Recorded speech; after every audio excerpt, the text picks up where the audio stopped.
वाहिगुरु जी का खालसा वाहिगुरु जी की फतेह। राजान राज पालान पान देवान देव उपमा महान दे स्वामी धन धन श्री गुरु ग्रंथ साहिब जीआं दी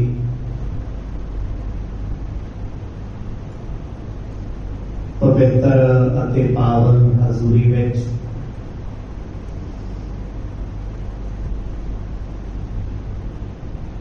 श्रद्धा सहित आप जी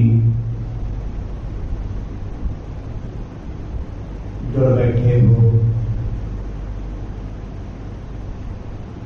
जिन्ना भी समा सतगुरां दी कृपा नाल प्राप्त हो रहा है,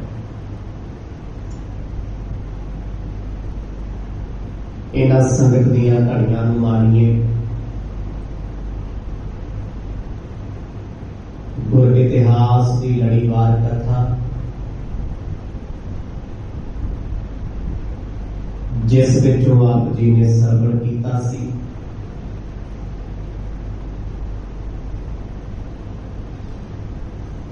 छोटी सुल्तान सतगुरु गुरु रामदास पातशाह जी के कोले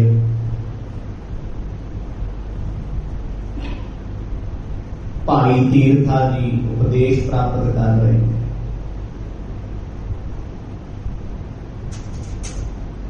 गुरु पातशाह ने एक वार्ता सुनाई। जंगल च तपस्या करदा एक साधु एक राजे के दरवाजे तो बाहर आ बैठा। बड़ा लोगों के मान सन्मान सी। एक दिन राजे ने अपना पुत्र विआया। पहली ही रात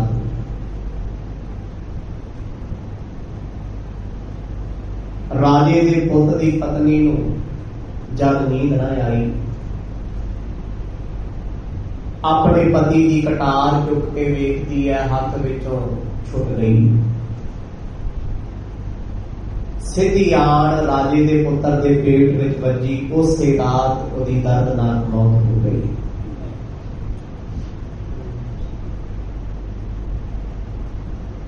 राजे की नूंह ने चरित्र कढ़िया भी सप भी मर जाए, लाठी भी बढ़ जाए। कतल का इल्जाम मेरे सिर भी ना आवे ते समाज विच मैनूं हमदर्दी भी मिले। गली विच बैठे साधु का नाम लै दिता। पिता जी, इस साधु ने रात वेले अंदर वड़ के मेरे पति का कत्ल कर दिता है। गुस्से में आया राजा। राजे ने अपने दरबार में साधु को गिरफ्तार करके बुलाया, हुक्म सुना दिता, इन सजाए मौत दे दो। आखिरकार कुछ वजीरां ने सलाह की, राजन इनू मारिया तो साधु तेरा पुत ते वापस नहीं आना। ब्रह्म हत्या एक साधु का कत्ल कर रह जाना, दरगाह नहीं बख्शे जाना। इनू ऐसी सजा दे दो मारन की लोड़ ही न पवे। सारी जिंदगी लोकां नूं अपना पाप दसदा फिरू, पछताउंदा रहूगा। इन्हां सारे प्रकरणों आप जी ने बड़े विस्तार सहित सरवण किया। आओ मन व्यक्तियों को एकाग्रचित बनाइए। प्रेम दी पाओ साझ बख्शो आसीस। गज बज के आखो जी सतनाम श्री वाहिगुरु साहिब जी। सतनाम श्री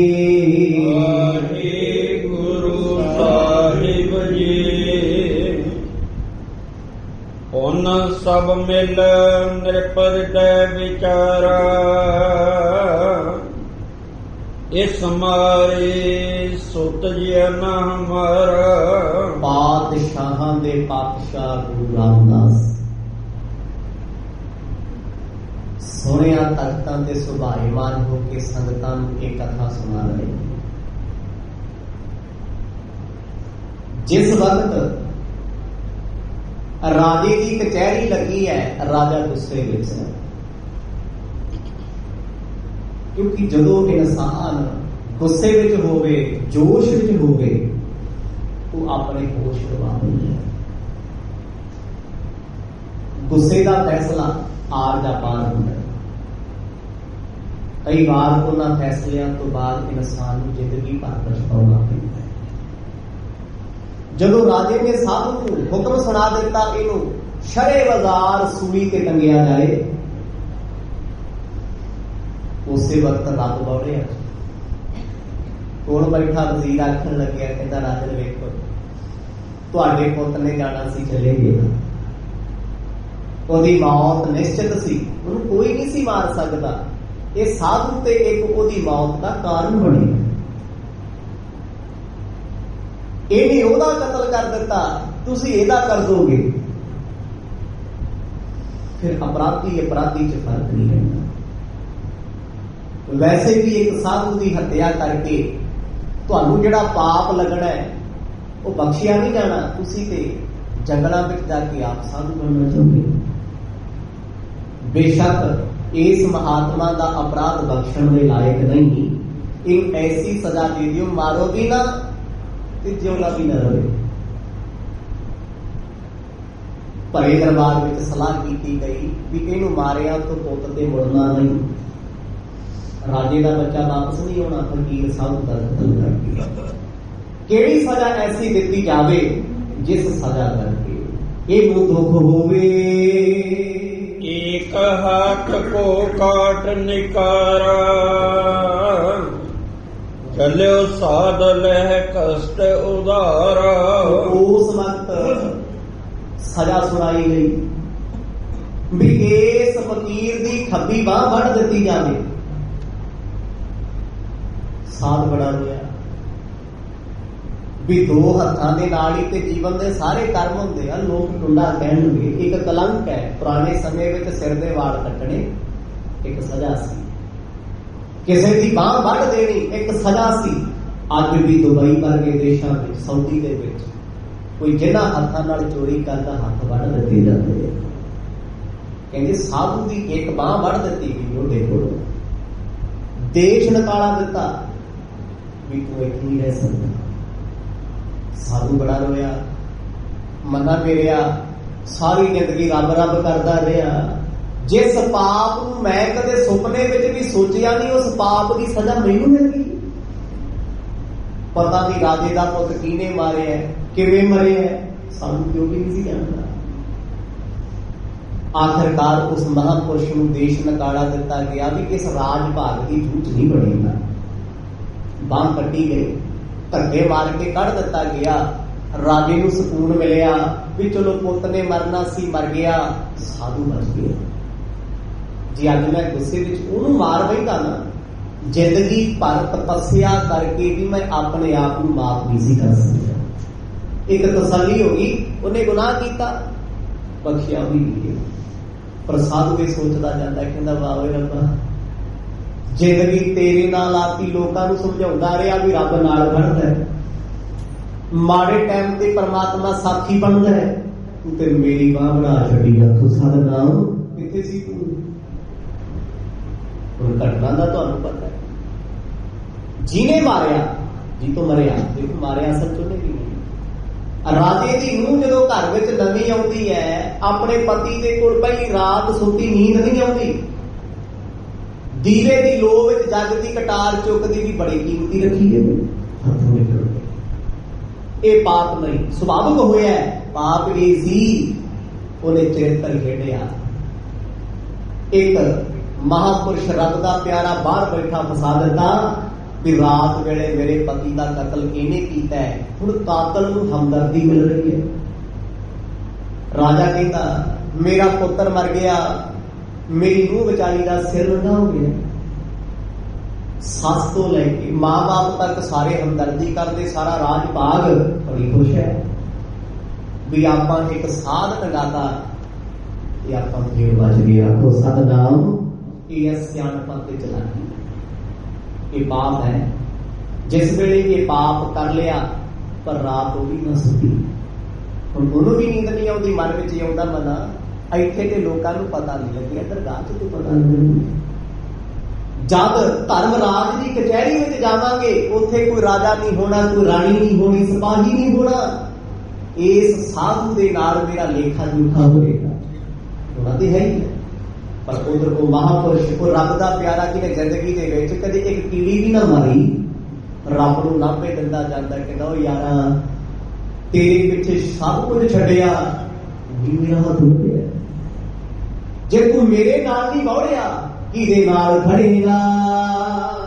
ਚਿਤਵਤ ਪ੍ਰਭ ਕੀ ਘਰ ਹੈ ਨਿਆਏ, ਨਹਿ ਅਗ ਮੈਂ ਕੀਆ ਮਿਲੀ ਸਜਾਏ। ਬੜੀ ਦਿਨ ਰਾਤ ਰੱਬ ਨੂੰ ਕੋਸਦਾ ਰਿਹਾ, ਆਖਰਕਾਰ ਮੰਨਿਆ ਕਿ ਜਿਹਦੀ ਸਾਰਾ ਜ਼ਿੰਦਗੀ ਬੰਦਗੀ ਕਰਦਾ ਰਿਹਾ, ਉਹਨੂੰ ਕੋਸ ਕੇ ਕੀ ਮਿਲਣਾ? ਜੇ ਤੁਸੀਂ ਜੱਜ ਦੇ ਖਿਲਾਫ ਹੋ ਜਾਓਗੇ, ਇਨਸਾਫ ਕੌਣ ਦੇਗਾ? ਉਹਨੇ ਸੋਚਿਆ ਨਹੀਂ, ਆਪਣੀ ਜ਼ਿੰਦਗੀ 'ਚ ਝਾਤ ਮਾਰ ਕੇ ਵੇਖੀ ਵੀ ਮੈਂ ਤੇ ਕੋਈ ਮਾੜਾ ਕਰਮ ਵੀ ਨਹੀਂ ਕੀਤਾ, ਜਿਹੜੀ ਸਜ਼ਾ ਮਿਲ ਗਈ। ਚਲੋ ਫਿਰ ਲੱਗ ਗਿਆ ਕਹਿਣ ਵੀ ਜਦੋਂ ਉਹ ਰੱਬ ਤੋਂ ਬਿਨਾਂ ਕੋਈ ਬਾਗੀ ਵਾਰਸ ਹੈ ਹੀ ਨਹੀਂ, ਉਹਦੇ ਤੋਂ ਬਿਨਾਂ ਭੱਜਿਆ ਜਾ ਹੀ ਨਹੀਂ ਸਕਦਾ।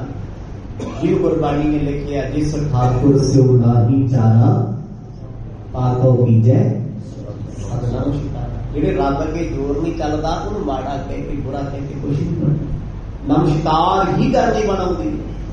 ਫਿਰ ਮਨ ਸੋਚਦਾ ਕਈ ਦਿਨਾਂ ਬਾਅਦ, ਕਹਿੰਦਾ ਉਹਦੇ ਘਰ ਦੇਰ ਜ਼ਰੂਰ ਹੈ, ਨੇੜ ਨਹੀਂ। ਰੱਬਾ ਤੇਰੇ ਭਗਤ ਦੇ ਨਾਲ ਜਮਾਨੇ ਨੇ ਮਾੜਾ ਕੀਤਾ, ਤੂੰ ਇਨਸਾਫ ਕਰ, ਤੂੰ ਸਤਨਾਮ ਫਜ਼ਲ ਕਰ, ਕਿਰਪਾ ਕਰ। ਬਾਹਰ ਜਾਣੀ ਸੀ, ਚਲੇ ਗਏ, ਕਾਰਨ ਤੇ ਪਤਾ ਲੱਗਣਾ ਚਾਹੀਦਾ। ਗੰਗਾ ਦੇ ਕਿਨਾਰੇ ਆਇਆ, ਇੱਥੇ ਸਾਧੂ ਪੁੱਛਦੇ, ਕਹਿੰਦੇ ਬਾਬਾ ਜੀ ਤੁਹਾਡੀ ਬਾਂਹ ਨੂੰ ਕੀ ਹੋ ਗਿਆ? ਕੀ ਦੱਸੇ ਤੇ ਕੀ ਛੁਪਾਏ? ਕਹਿੰਦਾ ਮੇਰੇ ਗਲ ਇੱਕ ਕਤਲ ਕੇਸ ਪੈ ਗਿਆ, ਜੋ ਮੈਂ ਕਦੇ ਸੁਪਨੇ ਵਿੱਚ ਵੀ ਨਹੀਂ ਕੀਤਾ। ਸਾਧੂ ਕਹਿੰਦਾ ਮੈਂ ਤੇ ਰਾਜ ਮਹਿਲ ਦੀ ਦਹਲੀਜ਼ ਨਹੀਂ ਕਦੇ ਟੱਪੀ, ਰਾਜੇ ਦੇ ਪੁੱਤ ਦੇ ਮਾਰਨ ਦਾ ਕਤਲ ਕੇਸ ਮੇਰੇ ਨਾਲ ਪਾਇਆ ਗਿਆ, ਮੈਨੂੰ ਸਜ਼ਾਏ ਮੌਤ ਹੋਈ, ਆਖਰਕਾਰ ਮੇਰੀ ਬਾਂਹ ਵੱਢ ਕੇ ਸਾਰ ਦਿੱਤਾ ਗਿਆ ਵੀ ਚਲੋ ਸਾਧੂ ਕਾਹਨੂੰ ਮਾਰੀ। ਉਹ ਜਦ ਅਰਦਾਸ ਕਰਿਆ, ਕਹਿੰਦਾ ਰੱਬਾ ਮੇਰੇ ਇਨਸਾਫ ਕਰੀ ਮੇਰੇ ਨਾਲ, ਜੇ ਤੂੰ ਮੇਰੇ ਨਾਲ ਇਨਸਾਫ ਨਾ ਕੀਤਾ ਤੇ ਮੈਂ ਲੋਕਾਂ ਨੂੰ ਕੀ ਆਖਣਾ ਵੀ ਰੱਬ ਇਨਸਾਫ ਕਰਦਾ? ਮੈਨੂੰ ਲੱਗਦਾ ਮੈਂ ਜ਼ਿੰਦਗੀ 'ਚ ਮਾੜਾ ਕਰਮ ਨਹੀਂ ਕਦੇ ਕੀਤਾ, ਕਿਸੇ ਦਾ ਬੁਰਾ ਵੀ ਨਹੀਂ ਕੀਤਾ, ਦਿਲ ਵੀ ਨਹੀਂ ਦੁਖਾਇਆ, ਮਾੜੇ ਸ਼ਬਦ ਵੀ ਨਹੀਂ ਬੋਲੇ। ਆ ਸਜ਼ਾ ਕਿਸ ਗੱਲ ਦੀ ਹੈ? ਮੋਹੇ ਸਾਥ ਅਨਿਆਏ ਕੀਓ ਹਰ, ਇਮ ਵਿਚਾਰ ਚਿੰਤਾ ਬੜ ਉਰ ਧਰ। ਰੋਜ਼ ਰੱਬ ਰੱਬ ਕਰਿਆ ਕਰੇ, ਕਦੇ ਕਦੇ ਮਨ ਵਿੱਚ ਰੋਸਾ ਆਇਆ ਕਰੇ, ਕਹਿੰਦਾ ਰੱਬਾ ਕੀਤਾ ਤੇ ਠੀਕ ਨਹੀਂ ਕਰੇਗਾ। ਹੁਣ ਮਾਰਾ ਦੌੜਾ ਨੈਚੁਰਲ ਗੱਲ ਆ ਜੀ, ਆਪਾਂ ਰੋਜ਼ ਪਾਠ ਕਰੀਏ, ਸਿਮਰਨ ਕਰੀਏ, ਸਾਡੇ ਚ ਬੜੇ ਲੋਕ ਏਦਾਂ ਦੇ ਹੁੰਦੇ, ਬੜਾ ਦੁੱਖ ਕਰ ਜਾਂਦੇ ਨੇ, ਸਾਰਾ ਪਰਿਵਾਰ ਹੀ ਸੇਵਾ ਕਰਦਾ ਹੈ। ਉਹ ਪਰਿਵਾਰ 'ਚ ਇੱਕ ਵਾਰ ਕਈ ਵਾਰ ਇਹੋ ਜਿਹਾ ਦੁੱਖ ਆ ਜਾਂਦਾ, ਲੋਕੀ ਕਹਿੰਦੇ ਲੈ ਇੰਨਾ ਪਾਠ ਕਰਦਾ ਤੇ ਦੁਖੀ ਹੈ, ਕੋਈ ਤੇ ਇੰਨਾ ਗੁਰੂ ਘਰ ਜਾਂਦੇ ਦੁਖੀ ਕਿਉਂ ਨੇ? ਤੇ ਬੰਦਾ ਕਹਿੰਦਾ ਵੀ ਯਾਰ ਸਾਡੇ ਨਾਲ ਤੇ ਉਹ ਲੋਕ ਚੰਗੇ ਜਿਹੜੇ ਸ਼ਰਾਬਾਂ ਪੀਂਦੇ, ਮਾੜੇ ਕੰਮ ਕਰਦੇ, ਕਦੇ ਕਿਸੇ ਦਾ ਭਲਾ ਨਹੀਂ ਕੀਤਾ, ਸਿਰ ਵੀ ਨਹੀਂ ਦੁਖਦਾ ਉਹਨਾਂ ਦਾ। ਮਾਸਟਰ ਲੋਕ ਕਰਦੇ ਨਹੀਂ ਗੱਲ ਵੀ ਯਾਰ ਉਹਨਾਂ ਦਾ ਕੁਝ ਵੀ ਨਹੀਂ ਜਾਂਦਾ, ਸਾਰਾ ਟੱਬਰ ਬਾਹਰ ਬੈਠਾ ਹੈ, ਅਸੀਂ ਜਿੰਨਾ ਰੱਬ ਰੱਬ ਕਰਦੇ ਆ, ਸਾਡਾ ਤੇ ਖਹਿੜਾ ਹੀ ਨਹੀਂ ਛੁੱਟਦਾ। ਬੰਦਾ ਡੋਲ ਜਾਂਦਾ, ਕਿਉਂਕਿ ਜਦੋਂ ਇਨਸਾਨ ਆਪਣੀ ਸਿਆਣਪ ਦੇ ਨਾਲ ਤੁਰਦਾ ਹੈ, ਦੁਖੀ ਦੁੱਖ। ਇੱਕ ਸਾਧੂ ਦਾ ਜੀਵਨ ਡੋਲ ਗਿਆ, ਘਬਰਾਇਆ ਹੋਇਆ। ਹੁਣ ਉਲਾਂਭੇ ਕਿਹਦੇ ਕੋਲ ਨੇ? ਯਾਰ ਨਾਲ ਹੀ ਕਰਨੇ, ਸੱਜਣ ਨਾਲ ਹੀ ਕਰਨੇ। ਕਹਿੰਦਾ ਸੱਜਣਾ ਤੂੰ ਚੰਗੀ ਨਹੀਂ ਕੀਤੀ ਮੇਰੇ ਨਾਲ, ਸਾਰੀ ਜ਼ਿੰਦਗੀ ਤੇਰਾ ਨਾਮ ਜਪਿਆ, ਤੂੰ ਮੈਨੂੰ ਹੀ ਬਰਬਾਦ ਛੱਡਿਆ ਸੀ। ਬੜਿਆਂ ਨੂੰ ਪੁੱਛਿਆ, ਸਭ ਕਹਿੰਦੇ ਜੋ ਵਾਹਿਗੁਰੂ ਕਰਦਾ ਚੰਗਾ ਹੀ ਕਰਦਾ। ਯਾਰ ਜਿਹਦੀ ਬਾਂਹ ਵੱਢੀ ਗਈ ਉਹਨੂੰ ਪੁੱਛੋ ਚੰਗਾ ਹੋਇਆ? ਉਹ ਕਹਿੰਦਾ ਨਾ, ਮੇਰੇ ਨਾਲ ਤੇ ਧੱਕਾ ਹੋਇਆ, ਮੇਰੇ ਨਾਲ ਤੇ ਮਾੜਾ ਹੋਇਆ। ਦੇਖੋ ਆਪਾਂ ਲੋਕਾਂ ਨੂੰ ਕਹਿ ਦਿੰਦੇ, ਕਹਿਣਾ ਤੇ ਬਹੁਤ ਸੌਖਾ ਏ, ਭਾਣਾ ਤੇ ਹੁਕਮ ਮੰਨਣਾ ਬਹੁਤ ਔਖਾ ਏ। ਕਿਸੇ ਵੀ ਪਰਿਵਾਰ ਦਾ ਮੈਂਬਰ ਤੁਰ ਜਾਂਦਾ, ਬੰਦਾ ਕਹਿੰਦਾ ਜੀ ਭਾਣਾ ਮੰਨੋ, ਬੜੀ ਬੰਦਾ ਸਿੱਖਿਆ ਦਿੰਦਾ ਲੋਕਾਂ ਨੂੰ।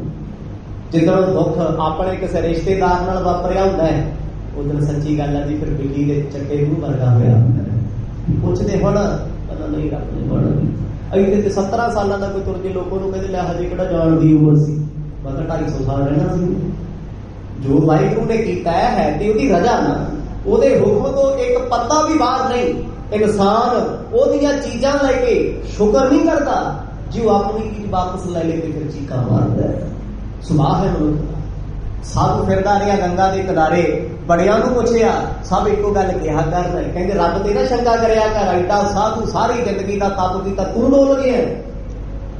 ਕਹਿੰਦੇ ਕੋਈ ਨਹੀਂ, ਇੱਕ ਦਿਨ ਵਾਹਿਗੁਰੂ ਨੇ ਸਾਥ ਗੁਰੂ ਕਹਿੰਦਾ ਹਾਂ ਕਰਤਾ, ਬਾਂਹ ਬਣਾਉਣੀ ਸੀ ਬਣਾਤੀ, ਕੁੰਡਾ ਬਣਾਤਾ, ਇਹ ਤੋਂ ਵੱਧ ਕੀ ਇਨਸਾਫ ਕਰੂ। ਕਹਿੰਦਾ ਮੈਨੂੰ ਤਾਂ ਰੱਬ ਤੋਂ ਡਰ ਲੱਗਦਾ ਵੀ ਕਿਤੇ ਦੂਜੀ ਨਾ ਬਣਾ ਦਵੇ ਸਾਡੇ ਨਾਲ, ਅਸੀਂ ਜੇ ਇੱਕ ਤੋਂ ਖੜਾ ਚੁੱਕਿਆ, ਘਬਰਾਇਆ ਹੋਇਆ ਸੀ। ਨਾਮ ਵੀ ਜਪਦਾ ਹੈ, ਫਿਰ ਡੋਲਦਾ ਵੀ ਹੈ। ਸੁਣਿਆ ਬਸੈ ਦਿਜ ਕਾਂਛੀ ਮਾਹੀ, ਪ੍ਰਥਮ ਜਨਮ ਕੀ ਸੁਧ ਕੋ ਪ੍ਰਾਹੀ। ਇੱਕ ਦਿਨ ਇੱਕ ਮਹਾਂਪੁਰਸ਼ ਹੋਰ ਮਿਲ ਗਏ। ਹੁਣ ਸਾਧੂਆਂ ਦੇ ਯਾਰ ਸਾਧੂ ਹੁੰਦੇ ਆ, ਚੋਰਾਂ ਦੇ ਚੋਰ, ਨਸ਼ੇੜੀਆਂ ਦੇ ਨਸ਼ੇੜੀ। ਸਾਧੂ ਮਿਲੇ, ਕਹਿੰਦੇ ਕੀ ਹੋਇਆ? ਕਹਿੰਦਾ ਪਤਾ ਮੈਨੂੰ ਵੀ ਨਹੀਂ, ਜੇ ਮੈਨੂੰ ਆਪਣੇ ਕਰਮ ਦਾ ਪਤਾ ਹੋਵੇ ਤੇ ਮੈਂ ਮਾਫੀ ਮੰਗ ਲੈਂਦਾ, ਪੈਰ ਫੜ ਲੈਂਦਾ ਰਾਜੇ ਦੀ।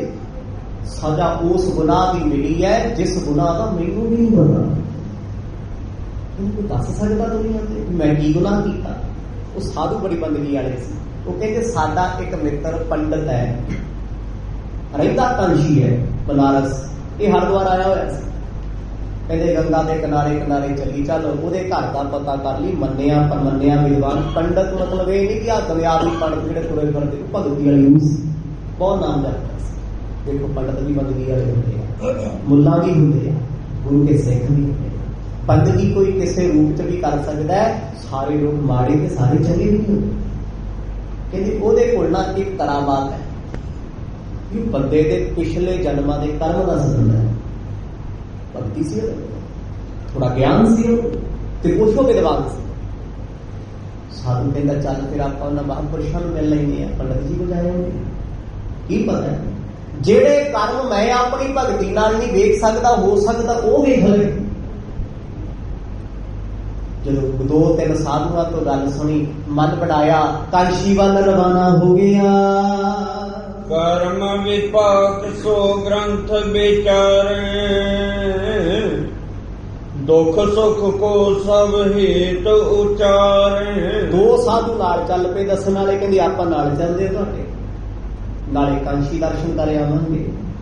ਕਹਿੰਦੇ ਉਸ ਪੰਡਤ ਦੇ ਕੋਲ ਇੱਕ ਗ੍ਰੰਥ ਹੈ, ਜਿਸ ਗ੍ਰੰਥ ਦਾ ਨਾਮ ਹੈ ਕਰਮ ਵਿਪਾਕ। ਵਿੱਚ ਕਰਮਾਂ ਦੀ ਆਈਡੀਓਲੋਜੀ ਲਿਖੀ ਹੋਈ ਹੈ, ਮਨੁੱਖ ਦੇ ਕੈਸੇ ਕੈਸੇ ਕਰਮ ਨੇ ਦੱਸੇ ਹੋਏ। ਜਿਵੇਂ ਜੋਤਿਸ਼ ਦੇ ਵਿੱਚ ਪਹਿਲਾਂ ਲੋਕੀ ਬੜੀਆਂ ਗੱਲਾਂ ਦੱਸਦੇ ਹੁੰਦੇ ਸੀ, ਹੁਣ ਕਿਉਂ ਨਹੀਂ ਦੱਸਦੇ? ਕਿਉਂਕਿ ਹੁਣ ਤੇ ਸਾਰੀ ਫਰੌਡ ਨੇ। ਦੇਖੋ ਦੁਨੀਆ ਦੀ ਕੋਈ ਵੀ ਵਿਦਿਆ ਹੋਵੇ, ਵਿਦਿਆ ਬੁਰੀ ਨਹੀਂ ਹੁੰਦੀ। ਵਿਦਿਆ ਉਦੋਂ ਕੰਮ ਕਰਦੀ ਜੇ ਤੁਹਾਡੀ ਵਿਦਿਆ ਦੇ ਪਿੱਛੇ ਬੰਦਗੀ ਹੋਵੇ। ਕਥਾ ਕੀਰਤਨ ਕਰੀ ਚਲੋ, ਜਿੰਨਾ ਮਰਜ਼ੀ ਕਰੋ, ਅਸਰ ਉਦੋਂ ਕਰੇਗਾ ਜਦੋਂ ਤੁਹਾਡਾ ਸਿਮਰਨ ਹੋਏਗਾ, ਤੁਹਾਡੀ ਤਪੱਸਿਆ ਹੋਏਗੀ। ਜੋਤਿਸ਼ ਤੁਹਾਡਾ ਉਦੋਂ ਕੰਮ ਕਰੇਗਾ ਅੰਦਾਜ਼ੇ ਦੇ ਰੂਪ ਵਿੱਚ ਜੇ ਤੁਹਾਡੀ ਭਗਤੀ ਹੋਏਗੀ। ਗੁਰੂ ਨਾਨਕ ਸਾਹਿਬ ਜੀ ਦਾ ਅਵਤਾਰ ਹੋਇਆ ਪੰਡਤ ਹਰਦਿਆਲ ਜੀ ਨੇ ਪਹਿਲਾਂ ਦੱਸਤਾ, ਮਹਾਂਪੁਰਸ਼ ਸੀ ਨਾ, ਦੁਨਿਆਵੀ ਪੰਡਤ ਥੋੜੀ ਸੀ ਵੀ ਭੇਟਾਂ ਲੈਣੀਆਂ, ਕੰਮ ਕਰਨਾ ਹੈ। ਉਹ ਤੇ ਫਿਰ ਠੇਕੇਦਾਰੀ ਵਾਲਾ ਕੰਮ ਹੈ, ਹਰ ਧਰਮ 'ਚ ਹੀ ਹੋਇਆ ਹੋਇਆ ਵੀ ਤੇਰੀ ਅਰਦਾਸ ਕਰ ਦੂੰ 500 ਦੇ ਤੇ 1100 ਦੇ ਤੇ, ਜੇ ਬੁੜਾ ਸਦਰ ਵਿੱਚ ਪਾਉਣਾ ਤੇ 3100 ਦੇ ਦੇ। ਇਹ ਨਹੀਂ ਨਾ ਹੁੰਦਾ। ਰੱਬ ਦੇ ਦਰ ਤੇ ਅਰਦਾਸ ਪ੍ਰੇਮ ਦੀ ਭਾਵਨਾ ਹੈ, ਕੋਈ ਦੇਵੇ ਨਾ ਦੇਵੇ ਉਹਦੇ 'ਚ ਆਸ ਨਹੀਂ ਹੋਣੀ ਚਾਹੀਦੀ। ਚਲੋ ਹੁਣ ਆਸ ਵੀ ਕੀ ਕਰਨ, ਲੋਕ ਵੀ ਬੇਸ਼ਰਮੀ ਨੇ ਅੱਜ ਦੇ ਸਮੇਂ। ਤੁਸੀਂ ਵੇਖਿਆ ਕਰੋ ਜਾ ਕੇ ਗੁਰੂ ਘਰਾਂ 'ਚ ਗ੍ਰੰਥੀ ਸਿੰਘਾਂ ਕੋਲ ਬਹਿ ਕੇ ਪੁੱਛਿਓ ਕਦੇ ਕਿ ਬਾਈ ਫਿਰ ਨੌਕਰੀ ਤੋਂ ਬਿਨਾਂ ਬਥੇਰੇ ਕਹਿੰਦੇ ਲੈ ਉਹਦੇ ਸਾਡੀ ਜੇਬ 'ਚੋਂ ਕੱਢਣ ਨੂੰ ਫਿਰਦੇ ਵੀ ਅਰਦਾਸ ਕਰਾਈਆ ਤੇ ਬਾਬੇ ਨੂੰ ਬਥੇਰੇ ਬਣ ਗਏ ਹੁੰਦੇ। ਲੋਕ ਵੀ ਉਹ ਜਿਹੇ ਜਿਹੋ ਜਿਹੇ ਸਾਧੂ ਉਹ ਜਮਾਨਾ। ਉਸ ਵਕਤ ਕਹਿੰਦੇ ਉਹ ਸਾਧੂ ਦਾ ਇੱਕ ਅਸੂਲ ਸੀ, ਉਹ ਕਿਸੇ ਤੋਂ ਪੈਸਾ ਨਹੀਂ ਸੀ ਲੈਂਦਾ। ਉਹ ਕਹਿੰਦਾ ਸੀ ਜੋ ਮੈਂ ਦੱਸੂ ਇਹ ਹਕੀਕਤ ਨਹੀਂ ਹੈ, ਇਹ ਸੱਚ ਨਹੀਂ ਹੈ, ਸੱਚ ਦੇ ਨੇੜੇ ਤੇੜੇ ਕੁਝ ਅੰਦਾਜ਼ਾ ਹੋ ਸਕਦਾ ਹੈ। ਸੀ ਉਹਦੀ ਭਗਤੀ, ਆਪਣਾ ਗਿਆਨ ਸੀ ਸਵੈ, ਇਕੱਲੇ ਗ੍ਰੰਥ ਤੇ ਨਹੀਂ ਸੀ ਰਹਿੰਦਾ, ਪਰ ਉਹ ਪੜ੍ਹਦਾ ਸੀ ਕਰਮ ਵਿਪਾਕ ਗ੍ਰੰਥ, ਜਿਹਦੇ ਵਿੱਚ ਕਰਮਾਂ ਦੀ ਗੱਲ ਹੈ, ਜਿਹਦੇ ਵਿੱਚ ਸੰਜੋਗਾਂ ਦੀ ਗੱਲ ਹੈ। ਮਹਾਂਪੁਰਸ਼ ਕਹਿੰਦੇ ਚਲੋ ਇੱਕ ਆਈਡੀਆ ਜਿਹਾ ਹੋ ਜੂਗਾ, ਯਾਰ ਇਹ ਤਾਂ ਪਤਾ ਲੱਗੇ ਵੀ ਸਜ਼ਾ ਮਿਲੀ ਤੇ ਮਿਲੀ ਕਿਉਂ, ਤਾਂ ਹੀ ਤਸੱਲੀ ਹੋਣੀ ਮਨ, ਨਹੀਂ ਤੇ ਬੰਦਾ ਆਪਣੇ ਆਪ ਨੂੰ ਮਾਫ ਨਹੀਂ ਕਰਦਾ।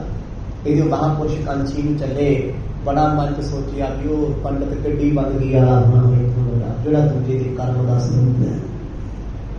ਮਨ ਚ ਖਿਆਲ ਆ ਗਿਆ ਨਾ, ਹੁਣ ਆਪਣੇ ਕੋਲ ਕੋਈ ਆਖੇ ਕਿ ਮੈਂ ਫਲਾਣੇ ਮਹਾਂਪੁਰਸ਼ਾਂ ਤੋਂ ਗਿਆ ਸੀ ਜਾਂ ਉਹ ਤੇ ਦਿਲ ਦੀ ਗੱਲ ਦੱਸ ਦਿੰਦੇ, ਆਪਾਂ ਉਹਨਾਂ ਨੂੰ ਵੇਖਿਆ ਨਹੀਂ ਵੇਖਿਆ, ਪਰ ਸਾਡੇ ਮਨ ਦੀ ਇਮੈਜੀਨੇਸ਼ਨ ਐਸੀ ਹੈ, ਅਸੀਂ ਤਸਵੀਰ ਚਿੱਤਰ ਲੈਂਦੇ ਆ, ਏਦਾਂ ਬੈਠੇ ਹੋਣਗੇ, ਏਦਾਂ ਲੋਕਾਂ ਦੀ ਗੱਲ ਸੁਣਦੇ ਹੋਣਗੇ, ਐਵੇਂ ਗੱਲਾਂ ਕਰਦੇ ਹੋਣਗੇ। ਜਿਵੇਂ ਹੁਣ ਇਤਿਹਾਸ ਸੁਣਦੇ ਆ, ਇਤਿਹਾਸ ਦੀ ਕਥਾ ਹੈ ਕੀ ਹੈ, ਜਦ ਗੁਰੂ ਸਾਹਿਬ ਦੀ ਗੱਲ ਸੁਣਦੇ ਆ, ਸਤਿਗੁਰਾਂ ਦੀ ਤਸਵੀਰ ਅੱਖਾਂ ਸਾਹਮਣੇ ਆ ਜਾਂਦੀ ਹੈ ਵੀ ਗੋਇੰਦਵਾਲ ਸਾਹਿਬ ਦੇ ਤਖਤ ਤੇ ਗੁਰੂ ਰਾਮਦਾਸ ਮਹਾਰਾਜ ਏਦਾਂ ਬੈਠੇ ਨੇ, ਆਹ ਸੰਗਤਾਂ ਬੈਠੀਆਂ ਨੇ, ਏਦਾਂ ਕੋਲੇ ਸਿੱਖ ਖੜੇ ਆ। ਤੇ ਇਸੇ ਤਰ੍ਹਾਂ ਸਾਧੂ ਦੇ ਮਨ ਚ ਆਇਆ ਵੀ ਜੇ ਉਹ ਕਰਮ ਵਿਪਾਕ ਗ੍ਰੰਥ ਨੂੰ ਪੜ੍ਹਦਾ ਹੈ, ਕੁਛ ਤੇ ਜ਼ਰੂਰ ਦੱਸੇਗਾ, ਕਿਉਂਕਿ ਉਹਦਾ ਆਪਣਾ ਵੀ ਅਭਿਆਸ ਸੀ, ਕੱਲਾ ਗ੍ਰੰਥ ਦੇ ਸਿਰ ਤੇ ਨਹੀਂ ਉਹ ਬੈਠਾ, ਬੰਦਗੀ ਬਹੁਤ ਸੀ, ਨਾਮ ਬੜਾ ਜਪਦਾ ਸੀ, ਇਸ ਕਰਕੇ ਉਹਨੂੰ ਅੰਦਰ ਤੋਂ ਸਵੈ ਪ੍ਰਜੋਲਣਾ ਹੁੰਦੀ ਸੀ। ਤੇ ਉਹਦਾ ਘਰ ਲੱਭਦਾ ਫਿਰਦਾ, ਕਾਂਸ਼ੀ ਵਿੱਚ ਚੱਲ ਕੇ ਆਇਆ ਏ, ਗਇਓ ਸਾਧ ਬੂਝਤ ਘਰ ਨਾਮ, ਜਿਜਨ ਹੋਤੋ ਬੈਠੀ ਤਿਸ ਮਾਮ। ਜਦੋਂ ਪੁੱਛਿਆ ਕਾਂਸ਼ੀ ਵਿੱਚ ਆ ਕੇ ਮਸ਼ਹੂਰ ਇੰਨਾ ਸੀ, ਬੱਚਾ ਵੀ ਜਾਣਦਾ ਸੀ, ਪਰ ਨਾਮ ਬਹੁਤ ਜਪਦਾ ਸੀ, ਕਿਸੇ ਨੂੰ ਚੰਗਾ ਨਹੀਂ, ਕਿਸੇ ਨੂੰ ਮਾੜਾ ਨਹੀਂ। ਮਹਾਂਪੁਰਸ਼ਾਂ ਨੇ ਪੁੱਛਿਆ ਕਿ ਮੈਂ ਉਹਦੇ ਘਰ ਜਾਣਾ, ਕਿਸੇ ਵੇਲੇ ਵੀ ਮਿਲ ਸਕਦੇ, ਕਹਿੰਦੇ ਜੀ ਜਦੋਂ ਮਰਜ਼ੀ ਜਾਓ, ਉਹਨਾਂ ਦੇ ਦਰਵਾਜ਼ੇ ਖੁੱਲੇ ਹੁੰਦੇ ਆ। ਟੀਚਰ ਕਰਤੀ ਕਿਸੇ ਨੇ ਸਾਧੂ ਵੀ ਜਦੋਂ ਮਰਜ਼ੀ ਚੱਲ ਜਾ।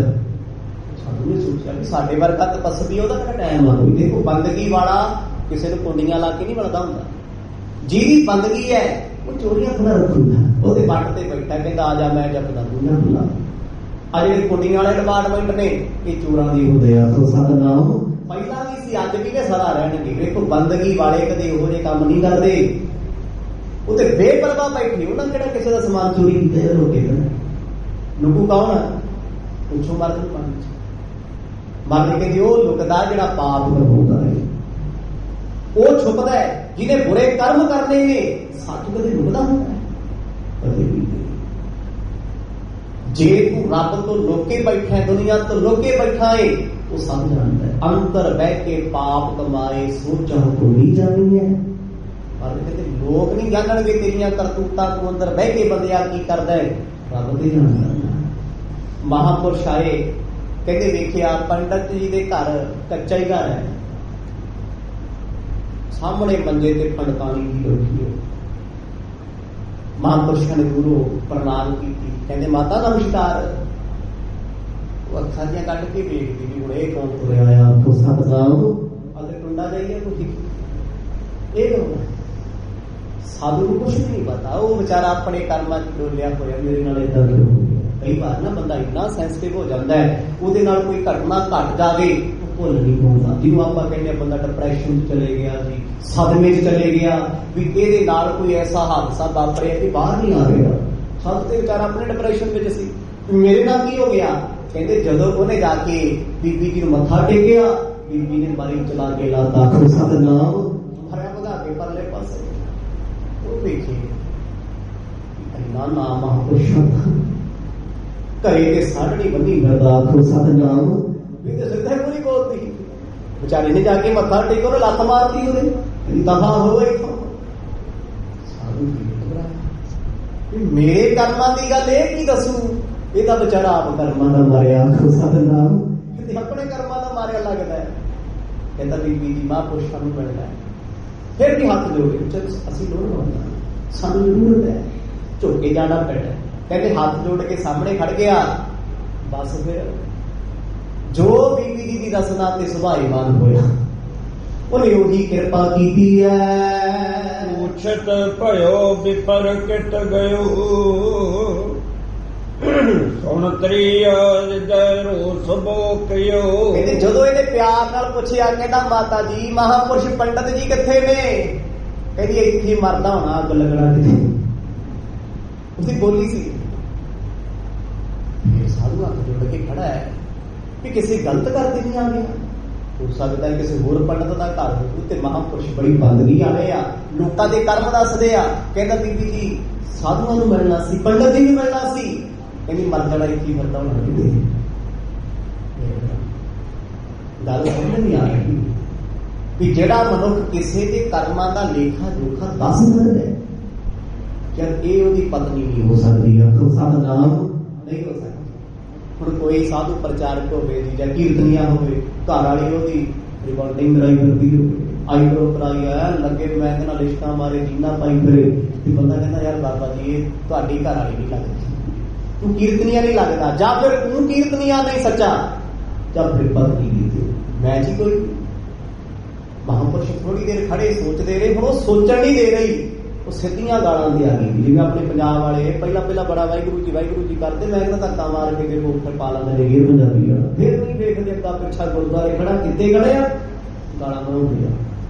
ਕਹਿੰਦੇ ਜੀ ਉਹ ਪੈ ਗਈ ਮਹਾਂਪੁਰਸ਼ਾਂ ਨੂੰ, ਸਾਧੂਆਂ ਨੂੰ, ਵੇ ਟੁੰਡਿਆ ਤੇਰੀ ਦੂਜੀ ਬਾਂਹ ਟੁੱਟ, ਤੂੰ ਅੱਗ ਲੱਗਣਿਆ ਮਰ ਜਾਣਿਆ, ਕਿੱਥੋਂ ਆ ਗਏ ਐ ਪਤਾ ਨਹੀਂ, ਲੋਕ ਕਿੱਥੋਂ ਕਿੱਥੋਂ ਮੂੰਹ ਚੱਕੀ ਆਉਂਦੇ ਨੇ। ਕੁਛ ਨਿਜ ਪਤ ਕੋ ਗਾਰ ਉਚਾਰੇ,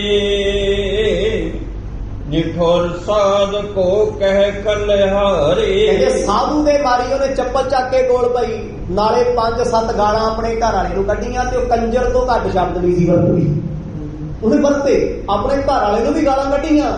ਕਹਿੰਦੀ ਮਰ ਜਾਣਾ ਆਪ ਜਿਹੋ ਜਿਹਾ ਹੈਗਾ, ਪਿੱਛੋਂ ਲੋਕਾਂ ਨੂੰ ਵੀ ਸੱਦ ਲਿਆਉਂਦਾ, ਪਤਾ ਨਹੀਂ ਮੰਗਣ ਵਾਲੇ ਕਿੱਥੋਂ ਆ ਜਾਂਦੇ ਆ। ਸਤ ਨਾਮ ਸਾਧ ਵਿਚਾਰਾ ਹਰਾ ਵੀ ਅੱਗੇ ਉੱਥੋਂ ਬਾਂਹ ਵੱਢੀ ਹੈ, ਹੁਣ ਆਹ ਜਿਹੜੇ ਕਰਮਾਂ 'ਚ ਲਿਖਿਆ ਵੀ ਇੱਥੋਂ ਛਿੱਤਰ ਖਾਣੇ ਸੀ, ਸਤ ਨਾਮ ਯਾਰ ਕੋਈ ਸਾਧੂਆਂ ਦਾ ਏਦਾਂ ਸਤਿਕਾਰ ਕਰਦਾ। ਜੇ ਤੁਸੀਂ ਕਿਸੇ ਨੂੰ ਚੰਗਾ ਨਹੀਂ ਕਹਿ ਸਕਦੇ, ਤੁਹਾਨੂੰ ਅਥਾਰਟੀ ਕਿਹਨੇ ਦਿੱਤੀ ਮਾੜਾ ਕਹਿਣ ਦੀ? ਨਹੀਂ ਬੋਲ ਸਕਦੇ ਕਿਸੇ ਨੂੰ। ਹਰ ਬੰਦਾ ਆਪਣੀ ਸੈਲਫ ਰਿਸਪੈਕਟ ਲੈ ਕੇ ਦੁਨੀਆ 'ਤੇ ਤੁਰਿਆ ਫਿਰਦਾ ਹੈ, ਚਾਹੇ ਕੋਈ ਮੰਗਣ ਵਾਲਾ, ਚਾਹੇ ਕੋਈ ਸਾਧੂ ਆ, ਚਾਹੇ ਕੋਈ ਰਾਜਾ, ਕੋਈ ਹੱਕ ਨਹੀਂ ਸਾਨੂੰ ਕਿਸੇ ਨੂੰ ਮਾੜਾ ਕਹਿਣ ਦਾ। ਪਰ ਕਹਿੰਦੇ ਜੀ ਉਹ ਆਪਣੇ ਪਤੀ ਤੋਂ ਅੱਗੀ ਬੈਠੀ ਸੀ, ਉਹ ਲੜ ਕੇ ਹਟੀ ਸੀ ਉਹਦੇ ਨਾਲ। ਦੇਖੋ ਵਾਕ ਕਰਿਓ, ਅੱਗੇ ਜਿਹੜੀਆਂ ਪਿੰਡਾਂ ਦੀਆਂ ਔਰਤਾਂ ਹੁੰਦੀਆਂ ਸਨ 30-40 ਸਾਲ 30 ਸਾਲ 40 ਸਾਲ ਪਹਿਲਾਂ, ਉਹ ਘਰ ਵਾਲਿਆਂ ਨੂੰ ਵੀ ਪਤਾ ਵੀ ਜਿਹੜਾ ਮਾਣ ਸਨਮਾਨ ਉਹ ਦਿੰਦੀਆਂ ਸੀ, ਉਹ ਨਹੀਂ ਮਿਲਦਾ ਕਿਸੇ। ਚਲੋ ਚੰਗੀ ਗੱਲ ਨਹੀਂ ਮਿਲਦਾ, ਪਰ ਉਸ ਵਕਤ ਉਹ ਜੋ ਬੋਲਦੀਆਂ ਸੀ ਸਭ ਜਾਣਦੇ ਸੀ। ਕਹਿੰਦੇ ਜੀ ਉਹਨੇ ਸਾਧ ਨੂੰ ਕੱਢੀਆਂ ਗਾਲਾਂ, ਆਪਣੇ ਘਰ ਵਾਲੇ ਨੂੰ ਵੀ ਕੱਢੀਆਂ, ਸਿੱਧੀ ਹੋ ਗਈ ਉਹ। ਕਹਿੰਦੀ ਕਿ ਤੇਰੀ ਮੈਂ ਲੱਤ ਵੀ ਤੋੜ ਦੇਣੀ, ਬਾਂਹ ਵੀ ਤੋੜ ਦੇਣੀ, ਜੇ ਦੁਬਾਰਾ ਸਾਡੇ ਘਰੇ ਵੜਿਆ ਮਰ ਜਾਣਾ। ਆਪ ਘਰੋਂ ਨਿਕਲ ਜਾਂਦਾ, ਲੋਕਾਂ ਨੂੰ ਘਰੇ ਸੱਦੇ ਦਿੰਦਾ ਫਿਰਦਾ। ਇਹਦੀ ਸਾਰੀਆਂ ਕੌੜੀਆਂ ਗੱਲਾਂ ਸੁਣ ਕੇ ਸਾਨੂੰ ਕਹਿੰਦਾ ਮਨਾ ਤੇਰੇ ਨਾਲ ਜੋ ਹੋਇਆ ਠੀਕ ਹੈ, ਇੱਥੋਂ ਨਿਕਲ ਸਤਨਾਮ ਵਾਹ ਇੱਕੋ ਹੀ ਠੀਕ ਹੈ। ਜਿਹੜੇ ਹਿਸਾਬ ਨਾਲ ਇਹ ਬੋਲਦੀ ਆ ਨਾ, ਇੱਕ ਪਲ ਵੀ ਇੱਥੇ ਕੱਟਣਾ ਔਖਾ ਹੈ। ਦੂਜੀ ਵਾਰ ਵੀ ਇਨਸਾਫੀ ਹੋ ਰਹੀ ਹੈ, ਪਹਿਲੀ ਵਾਰ ਹੋਈ ਬਾਹਰ ਵੱਡੀ, ਦੂਜੀ ਵਾਰੀ ਜਿਹੜੇ ਸਾਧੂ ਨੂੰ ਕਦੇ ਕਿਸੇ ਨੇ ਕੋਈ ਨਹੀਂ ਆਖਿਆ, ਲੋਕ ਮੱਥਾ ਟੇਕਦੇ ਸੀ। ਪੰਡਤ ਦੀ ਪਤਨੀ, ਉਸ ਪੰਡਤ ਦੀ ਜਿਹੜਾ ਲੋਕਾਂ ਨੂੰ ਪੁੱਛਿਆ ਜਾਂਦਾ ਕਰਮਾਂ ਦੀ ਗੱਤ ਦੱਸਦਾ ਹੈ, ਉਹਦੇ ਆਪਣੇ ਘਰੇ ਕਲੇਸ਼ ਫੇਰ ਆਏ। ਬਿਸਮਤ ਰਹੋ ਕਹਾਂ ਜਿਜਨਾਰ, ਸੋ ਪੰਡਤ ਮੈਂ ਸੁਣਿਆ ਉਦਾਰ। ਦਰਵਾਜ਼ੇ ਤੋਂ ਬਾਹਰ ਖੜ ਕੇ ਮਹਾਂਪੁਰਸ਼ ਸੋਚਦੇ ਆ, ਕਹਿੰਦੇ ਮੈਨੂੰ ਲੱਗਿਆ ਸੀ ਮੇਰੇ ਕਰਮ ਮਾੜੇ ਨੇ, ਇਹ ਵਿਚਾਰਾ ਪੰਡਤ ਲੋਕਾਂ ਦੇ ਕਰਮ ਦੱਸਦਾ, ਇਹਦੇ ਤੇ ਮੇਰੇ ਨਾਲੋਂ ਵੀ ਫੁੱਟੇ ਗਏ ਆ। ਖੁਸ਼ਾ ਦਾ ਨਾਮ ਜਿਹਨੂੰ ਇਹੋ ਜਿਹੀ ਘਰ ਵਾਲੀ ਮਿਲ ਗਈ। ਗੁਰੂ ਕਲਗੀਧਰ ਮੱਲ ਨੂੰ ਪੁੱਛ, ਸਾਨੂੰ ਲਿਖਦੇ ਆ ਦਸਮ ਗ੍ਰੰਥ ਦੇ ਵਿੱਚ ਦੁਨਿਆਵੀ ਔਰਤਾਂ ਦਾ ਜ਼ਿਕਰ ਕਰਦੇ, ਸੱਚੀਆਂ ਗੱਲਾਂ ਨੇ, ਆਉਣ ਵਾਲੇ ਸਮੇਂ 'ਚ ਆ ਜਾਣੀਆਂ, ਵਰਤਣੀਆਂ ਲੋਕਾਂ 'ਚ। ਕਹਿੰਦੇ ਪਾਣੀ ਕੇ ਮੰਗਤ ਪਾਥਰ ਮਾਰਤ, ਮੰਗਿਆ ਪਾਣੀ ਘਰ ਵਾਲੇ ਨੇ ਆ ਕੇ, ਪਾਣੀ ਥੋੜਾ, ਉਹਨੇ ਜਾ ਵੇਲਣਾ ਚੁੱਕ ਲਿਆ, ਜਾ ਚੁੱਕ ਲਿਆ ਪਾਥਰ। ਅੱਗੋਂ ਫਿਰ ਕੀ ਆਖਿਆ, ਚਰਿਤਰਾਂ ਦੇ ਜ਼ਿਕਰ ਹੁੰਦਾ ਹੈ, ਨਾਰ ਕਿਦੋਂ ਨਰ ਨਾਹਰ ਯਾਨੀ। ਉਹ ਪਤੀ ਕਹਿੰਦਾ ਮੈਂ ਪਤਨੀ ਨਹੀਂ ਲੈ ਕੇ ਆਇਆ, ਪਾਣੀ ਮੰਗਾ ਪੱਥਰ ਮਾਰਦੀ, ਮੈਂ ਤੇ ਘਰੇ ਲਿਆ ਕੇ ਸ਼ੇਰ ਨਹੀਂ ਬੰਨ ਲਿਆ। ਸਾਡੇ ਨਾਲ ਡਰ ਕੇ ਲੰਘਣਾ ਪੈਂਦਾ ਹੈ। ਅੱਧ ਤੋਂ ਵੱਧ ਲੋਕਾਂ ਦੀ ਹਾਲਤ ਇਹ ਹੋਈ ਹੈ ਜੀ, ਬਾਹਰ ਵਿਚਾਰਾ ਕੋਈ ਲੋਕਾਂ ਤੇ ਧੌਂਸ ਰੱਖੀ ਫਿਰਦਾ, ਕੋਈ ਗੁਰਦੁਆਰੇ ਪ੍ਰਧਾਨ ਬਣਿਆ ਫਿਰਦਾ, ਕੋਈ ਜਥੇਦਾਰ ਬਣਿਆ ਫਿਰਦਾ, ਕੋਈ ਪੰਚ ਸਰਪੰਚ ਬਣਿਆ, ਤੇ ਘਰੇ ਵਿਚਾਰਿਆਂ ਦੀ ਹਾਲਤ ਇਹ ਤੋਂ ਵੀ ਮਾੜੀ ਹੈ।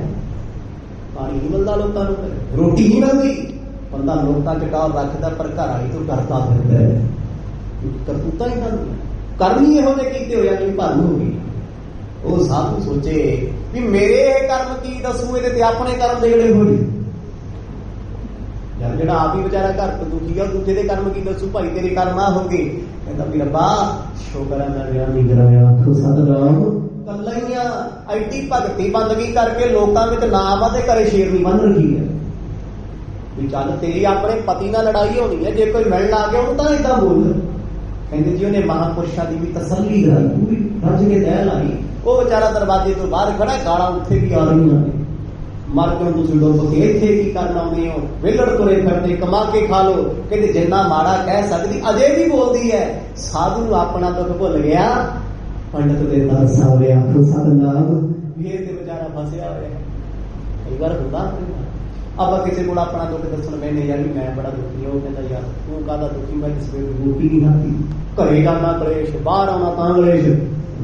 ਮੈਂ ਤੇ ਫੇਰ ਸਹੀ ਹੈ ਯਾਰ, ਰੋਟੀ ਤਾਂ ਖਾਧੀ ਹੈ, ਇਹਨੂੰ ਤੇ ਰੋਟੀ ਨਹੀਂ ਮਿਲਦੀ। ਕਹਿੰਦੇ ਉਹ ਸਾਧੂ ਆਪਣਾ ਗਮ ਆਪਣਾ ਦੁੱਖ ਭੁੱਲ ਕੇ ਪੰਡਤ ਬਾਰੇ ਸੋਚੇ ਵੀ ਉਹ ਸੱਜਣਾ ਤੂੰ ਕਿਹੜਾ ਪਾਪ ਕਰੀ ਬੈਠਾ। ਆਖੋ ਸਤਿਨਾਮ, ਮੇਰੇ ਕਰਮ ਕੀ ਦੱਸੇਗਾ, ਤੇਰੇ ਤੇ ਆਪਣੇ ਕਰਮ ਖਰਾਬ ਨੇ। ਪਰ ਫਿਰ ਸੋਚਿਆ ਵੀ ਯਾਰ ਜੇ ਬੰਦੇ ਦਾ ਨਾਮ ਹੈ ਸ਼ਹਿਰ 'ਚ, ਕੁਛ ਤੇ ਹੋਣਾ ਹੋਈ ਤੇ ਗੱਲ ਹੈ। ਲੋਕ ਇੰਨੀ ਵਡਿਆਈ ਕਰਦੇ ਨੇ। ਫਿਰਿਓ ਦਵਾਰ ਬਾਹਰ ਗਜਿਆਇਓ, ਸਭ ਆਪਣੋ ਪਰ ਸੰਗ ਸੁਣਾਇਓ। ਸਾਧੂ ਦਰਵਾਜ਼ੇ ਤੋਂ ਬਾਹਰ ਬੈਠੇ ਰਹੇ, ਜਦੋਂ ਤੱਕ ਬੀਬੀ ਜੀ ਭਾਸ਼ਣ ਝਾੜਦੇ ਰਹੇ ਉਦੋਂ ਤੱਕ ਕਹਿੰਦੇ ਪੰਡਤ ਜੀ ਅੰਦਰ ਹੀ ਲੁਕੇ ਰਹੇ। ਹੈ ਘਰੇ ਸੀ ਉਹ, ਜ਼ਰੂਰਤ ਨਹੀਂ ਸੀ ਉਹਦੇ ਸਾਹਮਣੇ ਆ ਕੇ ਮਿਲ। ਅੱਜ ਵੀ ਇਹ ਕੁਝ ਦੇਖਦੇ ਲੋਕਾਂ ਦੇ ਨਾਲ, ਬੰਦਾ ਘਰੇ ਲੁਕਿਆ ਹੁੰਦਾ ਹੈ, ਜਨਾਨੀ ਤੋਂ ਡਰਦਾ ਬਾਹਰ ਹੀ ਨਹੀਂ ਆਉਂਦਾ। ਕਹਿੰਦੀ ਮੈਂ ਕਹਿੰਦਾ ਹੈ ਨਹੀਂ ਤੂੰ ਘਰੇ, ਮਰ ਜਾਏਗੀ, ਡਰ ਨਹੀਂ ਜਾਣਾ। ਤੂੰ ਚੁੱਪ ਜਾ ਕਰਿਆ ਬੈਠਾ, ਹੁਣ ਵੀ ਚੁੱਪਦਾ ਹੁੰਦਾ ਕਿ ਘਰ। ਅਗਲਾ ਕਹਿੰਦਾ ਤੂੰ ਹੀ ਤੇਰੇ ਘਰ ਗਈ ਸੀ, ਕਹਿੰਦਾ ਮੈਂ ਹੈ ਨਹੀਂ ਸੀ ਉਧਰ ਘਰੇ, ਹੁਣ ਤਾਂ ਅੰਦਰ ਹੀ ਹੈ। ਉਹਨੂੰ ਪਤਾ ਹੈ ਵੀ ਕਿਸੇ ਨੂੰ 5 ਮਿੰਟ ਬਿਠਾਉਂਦਾ, ਮੁੜ ਕੇ ਇਹਨੇ ਖਹਿੜਾ ਨਹੀਂ ਛੱਡਣਾ। ਇਹ ਰਿਪੋਰਟਾਂ ਹਾਈ ਕੋਰਟ ਜਾਣਗੀਆਂ ਬੇਟੀਆਂ ਤੱਕ, ਉੱਥੋਂ ਫੋਨ ਆਉਣਗੇ ਫਿਰ ਵੀ ਤੂੰ ਬੰਦਾ ਬਣਨਾ ਬਣਾਂਗੇ। ਤਾਂ ਡਰਦਾ ਬੰਦਾ। ਕਹਿੰਦੀ ਹੁਣ ਕਿਤੇ ਸਾਧੂ ਬਾਹਰ ਬਹਿ ਗਿਆ, ਜਦ ਬੀਬੀ ਥੋੜੀ ਠੰਡੀ ਹੋਈ, ਪਣਤਾਣੀ। ਕਮਾਲ ਦੀ ਗੱਲ ਹੈ ਜੀ, ਫਾਇਰ ਬ੍ਰਿਗੇਡ ਬੜੀ ਫਿਰਦੀ ਹੈ। ਠੰਡੀ ਹੋਈ, ਸਾਧੂ ਆ ਗਏ, ਪੰਡਤ ਜੀ ਬਾਹਰ ਆ ਗਏ, ਅੱਗੇ ਮੱਥਾ ਟੇਕਿਆ, ਮਾਫੀ ਮੰਗੀ। ਕਹਿੰਦੇ ਜੀ ਮੈਂ ਤੁਹਾਡੀ ਕੋਈ ਸੇਵਾ ਨਹੀਂ ਕਰ ਸਕਦਾ ਗਰਮ ਪਾਣੀ, ਪਰ ਜੀ ਆਇਆ, ਦੱਸੋ ਕਿਵੇਂ ਆਏ। ਸਾਧੂ ਸੋਚਦਾ ਕਿ ਮੈਂ ਹੁਣ ਇਹਨੂੰ ਕੀ ਦੱਸਾਂ, ਇਹਦਾ ਵਿਚਾਰਾ ਆਪ ਦੁਖੀ। ਆਖੋ ਸਤਿਨਾਮ, ਮੇਰਾ ਦੁੱਖ ਇਹਨੂੰ ਕੀ ਲੱਗੂਗਾ ਜਿਹੜਾ ਆਪ ਬੰਦਾ ਪਰੇਸ਼ਾਨ ਹੈ। ਹੁਣ ਤੁਸੀਂ ਡਾਕਟਰ ਕੋਲ ਜਾਓਗੇ, ਡਾਕਟਰ ਸਾਹਿਬ ਸਿਰ ਦੁਖਦਾ ਹੈ, ਉਹ ਆਖੇ ਭਰਾਵਾ ਮੇਰਾ ਤਾਂ ਆਪ ਦੁਖਦਾ ਠੀਕ ਨਹੀਂ ਹੁੰਦਾ, ਮੈਂ ਤੇ ਕਿਤੇ ਹੋਰ ਦਵਾਈ ਲਈ ਹੈ, ਤੁਹਾਨੂੰ ਕੀ ਕਰੂਗਾ। ਸਾਧੂ ਬਹਿ ਗਿਆ। ਪੰਡਤ ਕਹਿੰਦਾ ਉਹ ਕਿਵੇਂ ਆਉਣਾ ਹੋਇਆ।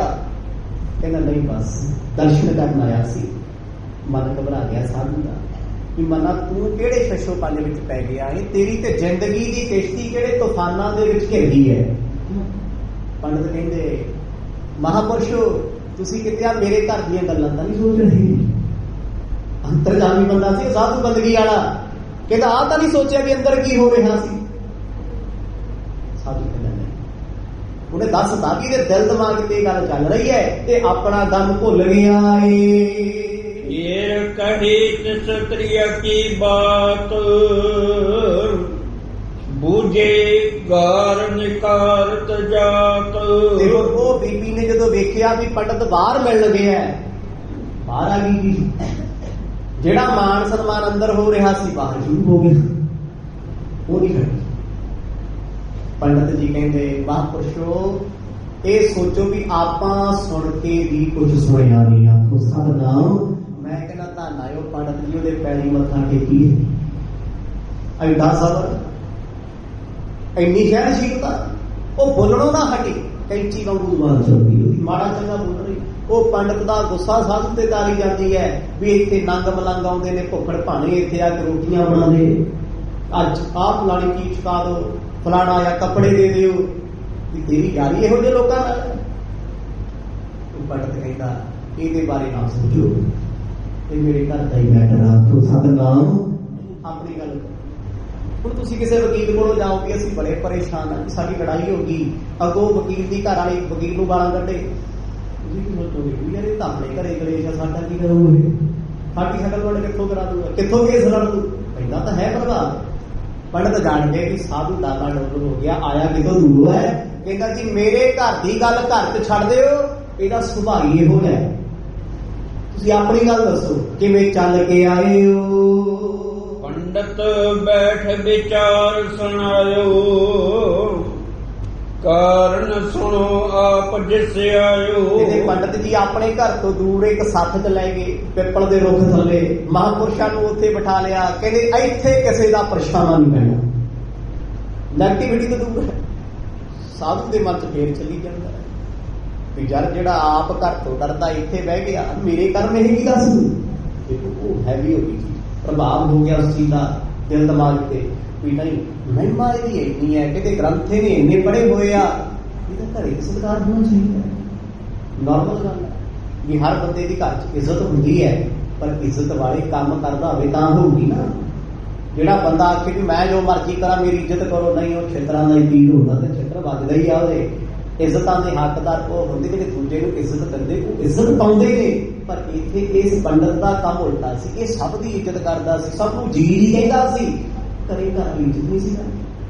ਜਿਹੜਾ ਘਰੇ ਆਇਆ ਕਰੇ ਉਹਦੀ ਬੇਇੱਜ਼ਤੀ ਹੋ ਜਾ ਕਰੇ, ਤਾਂ ਹੀ ਉਹ ਲੋਕ ਹੱਸਦੇ ਸੀ, ਕਹਿੰਦੇ ਮਹਾਂਪੁਰਸ਼ ਘਰ ਹੀ ਹੁੰਦੇ ਮਿਲਣਾ ਜਾ ਕੇ। ਸਾਨੂੰ ਨਹੀਂ ਪਤਾ ਲੱਗਿਆ ਵੀ ਲੋਕ ਇੰਨਾ ਹੁੱਬ ਕੇ ਕਿਉਂ ਆਖਦੇ ਵੀ ਅਸੀਂ ਤੇ ਜਾਏ ਤੂੰ ਵੀ ਜਾਇਆ ਕੋਈ। ਕਹਿੰਦਾ ਪੰਡਤ ਜੀ ਆਇਆ ਕਿ ਮੈਂ ਬੜੀ ਦੂਰੋਂ ਆ, ਪਰ ਤੁਹਾਡਾ ਦੁੱਖ ਜਾ ਦੇਖ ਮੈਨੂੰ ਦੱਸ ਜਾਉਂਦਾ। ਸਾਡਾ ਨਾਮ ਇੱਕ ਕਮਾਲ ਹੋ ਗਈ, ਜਿਹੜਾ ਹੈਲਪ ਲੈਣ ਆਇਆ, ਰੈਮਡੀ ਲੈਣ ਆਇਆ, ਉਹੀ ਤਰਸ ਕਰ ਰਿਹਾ। ਸਾਧੂ ਕਹਿੰਦਾ ਤੁਸੀਂ ਤੇ ਮੇਰੇ ਨਾਲੋਂ ਜ਼ਿਆਦਾ ਔਖੇ ਹੋ, ਤੁਹਾਡੇ ਤੇ ਦਇਆ ਆਉਂਦੀ ਹੈ। प्रथम जन्म में तुम दिजो तो बैठो जल तट मजन कितो। ਤੇ ਹੁਣ ਇੱਥੇ ਸਾਰਾ ਜ਼ਿਕਰ ਸੁਣਾਉਣ ਲੱਗੇ ਦੀਨ ਦੁਨੀਆ ਦੇ ਮਾਲਕ ਪੰਡਤ ਜੀ ਨੂੰ ਗੁਰੂ ਰਾਮਦਾਸ ਪਾਤਸ਼ਾਹ ਸੁਣਾ ਰਹੇ ਨੇ। ਕਹਿੰਦੇ ਉਹ ਪੰਡਤ ਜਦੋਂ ਆਪਣਾ ਜ਼ਿਕਰ ਸੁਣਾਉਣ ਲੱਗਿਆ, ਕਹਿੰਦਾ ਮੇਰੇ ਘਰ ਦੀ ਗੱਲ ਛੱਡੋ, ਤੁਸੀਂ ਦੱਸੋ। ਪੰਡਤ ਕਹਿੰਦਾ ਮੇਰੇ ਘਰ ਦੀ ਗੱਲ ਬੜੀ ਦੂਰ ਦੀ ਹੈ, ਬੜੇ ਪਾਸੇ ਦੀ ਹੈ, ਇਹਨਾਂ ਗੱਲਾਂ 'ਚ ਪੈ ਕੇ ਤੇਰਾ ਸਮਾਂ ਬਰਬਾਦ ਹੋਣਾ ਹੈ, ਤੂੰ ਆਪਣਾ ਦੁੱਖ ਦੱਸ। ਕਹਿੰਦਾ ਮੈਂ ਪੰਡਤ ਹਾਂ, ਮੇਰੀ ਪਤਨੀ ਪੰਡਤਾਣੀ ਹੈ, ਮੰਦਰ ਇਹ ਵੀ ਕਰਦੀ ਹੈ, ਭਗਤੀ ਇਹ ਵੀ ਕਰਦੀ ਹੈ, ਬਸ ਇਹਦੀ ਜ਼ੁਬਾਨ ਤੇ ਲਗਾਮ ਨਹੀਂ।